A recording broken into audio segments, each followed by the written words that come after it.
Hey everybody, I hope you're doing well. Today I'm going to do a VR and some shout outs, all to celebrate Mark over at Mark's Dodgers Cards reaching 300 plus on his sub count. So fun. He's doing just a community challenge VR. It's fun. It's great to do it. I don't know if you've ever done a VR, but I encourage you to do it because it's a great way to connect with the community.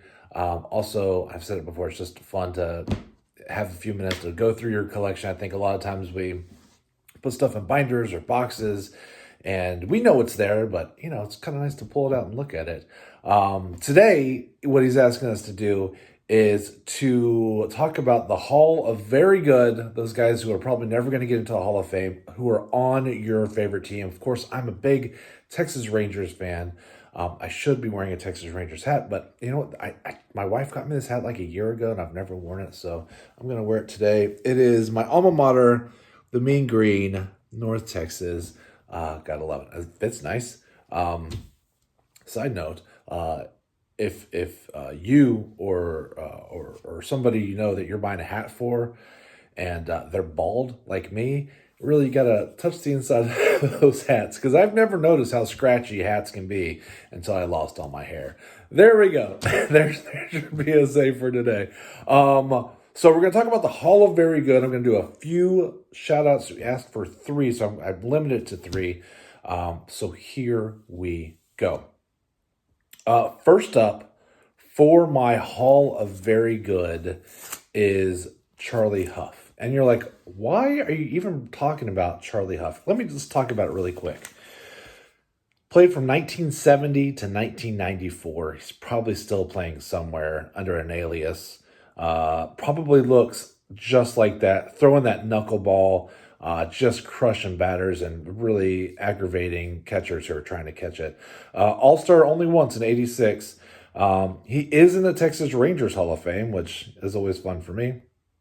Lifetime ERA, 3.75, not fantastic. Strikeouts, though, 2,362.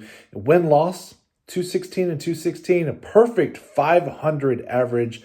I just think there needs to be more love for knuckleballers, and Charlie was a good one. He's also fantastic TTMer. If you want to get into TTMs, he's a great one. He'll sign multiples, and then he'll have a really quick turnaround. But Charlie Huff, I like him. Next, we're going to do this one guy. I know I talked about him before. I'm just such a big fan. One of my favorite Rangers of all time. This card came courtesy of Greg over at A Glove Beyond TV. Michael Young. I just loved Mike Young. He's just a high quality guy. Great baseball guy. Loved baseball. Loved the game. Great to his fans.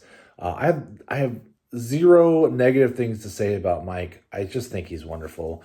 Played from 2000 to 2013, where he was traded late at the end of his career, and he did not enjoy, per an old interview I saw, he did not enjoy bouncing around from teams. He was like, my family's in Texas. This is a guy who married his high school sweetheart.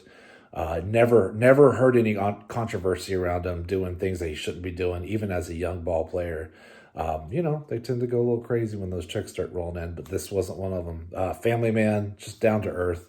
7-time All-Star, 1-time Golden Glove. Oh, sorry, I stopped my story. Anyway, he retired because he got tired of being traded. He's like, I want to go home. 7-time All-Star, 1-time Gold Glove, AL batting champion in 2005. Texas Rangers retired his number 10. He's also in the Texas Rangers Hall of Fame. Here we go. Mr. Reliable had a 300 batting average lifetime, 2,375 hits. If you needed a single in the 9th inning, the bottom of the 9th to win a game, Mike was a great one to have at the plate. Had only 185 home runs. He wasn't a power hitter. 1,030 RBI. That's because he just flat out knew how to get on base. High quality ball player, high quality individual. A+. A++ in my opinion. Next, we're going to go with some power. This is cool. This one came from Doogie. I don't remember if I won this one or he just gifted it to me. This is really rad. So this is some guy named Juan Gonzalez. Oh, man, he was fun to watch back in the day. Just cracking balls out of the ballpark. So fun. He will also sign TTM, but I will say that my last one I sent to him in Puerto Rico has not come back yet, and it's been a minute. So I don't know if he's still signing, but he was at least he was a reliable one for quite some time. Maybe he's just taking a break. Maybe he's on vacation. Maybe my cards got lost. That happens also. But let's talk about Juan Gan real quick. Super fun to collect when you're a kid. Super fun to watch him play. Everybody got excited when he came to the plate. Played from 89 to 2005. 3-time All-Star, 2-time AL MVP, 6-time Silver Slugger, 2-time AL home run leader. In 1988, he was the AL RBI leader. He's in the Texas Rangers Hall of Fame. He's in the Caribbean Baseball Hall of Fame because he's Puerto Rican. And lifetime 295 batting average, 434 home runs. Lifetime, we have a 1,404 RBI. He was fun. He was fun to watch. I don't think he'll ever get in, just because of all the other stuff. But I tell you what, this next one, speaking of the other stuff, I got this signed when I was a little kid, and it still holds a special place for me. It is a Rafael Palmeiro rated rookie, signed in person by the great Rafi. Played from 86 to 2005, 4-time All-Star, 3-time Gold Glove, 2-time Silver Slugger. But let's talk about Rafi a little bit. 288 batting average lifetime, 3,020 hits, 569 home runs, 1,835 RBI. He's one of only 7 players to hit 3,000 and have 500 home runs. He was absolutely a monster. I know about all the other stuff. I know it. You don't have to put it in the comments below about the report and allegedly that he was using.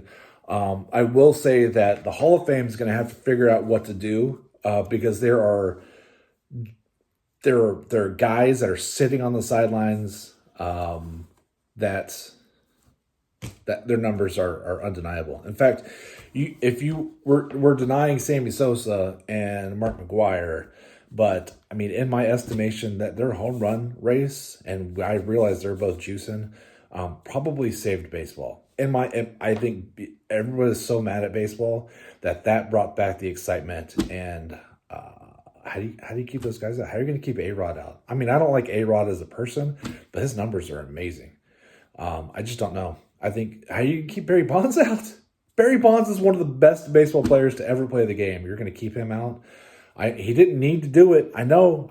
He would have been in a Hall of Fame without it. I just don't know how they're going to do it. So at some point, the shoe's going to drop from one of them, and then they're going to have to open up the floodgates. So I'll get off my soapbox. Yeah, that's it. I have a couple honorable mentions. I just didn't have cool cards to show. Kenny Rogers, the gambler. Great pitcher, had a really nice career. Ruben Sierra, super fun to watch, also has some really decent numbers. So those were my honorable mentions. Next, I'm going to do a shout out for 3 channels that I really enjoy who have been making videos less than 3 years. And I'm going to go with my soon-to-be home run challenge partners, 3 out of the 4. With Vince, the sports card ripping teacher. I think everybody loves Vince. He's just so personable.